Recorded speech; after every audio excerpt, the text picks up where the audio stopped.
बिस्मिल्लाहिर्रहमानिर्रहीम। अस्सलाम वालेकुम everyone, welcome to my YouTube channel, welcome to the brand new video.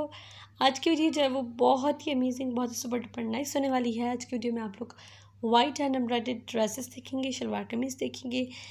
All dresses are so beautiful and so nice. So hope so कि आप लोगों को भी बहुत पसंद आएंगे। अगर अच्छे लगते हैं आपको कोई भी ड्रेस तो टेक ए स्क्रीनशॉट एंड फटाफट से जो है वो आप अपने लिए इस तरह के ड्रेसेस बनवा सकते हैं। आज की वीडियो कंप्लीट वाइट ड्रेसेस पर है, but it's totally up to you. अगर कोई डिज़ाइन अच्छा लगता है तो आप लोग उस पर जो है वो किसी भी कलर का काम करवा सकते हैं। वाइट पर मल्टी कलर का काम भी करवा सकते हैं, या फिर जो है वो किसी भी कलर का ड्रेस लेकर उस पर मल्टी कलर का काम करवा सकते हैं। It's totally up to you.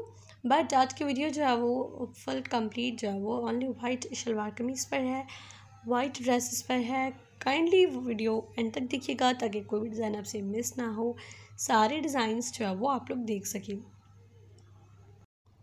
अगर आप मेरे चैनल पर न्यू हैं तो काइंडली मेरे चैनल को सब्सक्राइब कर दें एंड उसके साथ ही बेल नोटिफिकेशन पर क्लिक कर दें ताकि फ्यूचर आने वाली हर वीडियो आप तक पहुंच सके। एंड मेरी जो है वो आपको जो है वो पता चल सके कि वीडियो अपलोड हो गई है, देन आप लोग जो है इजीली मेरी आने वाली वीडियोस देख सकते हैं।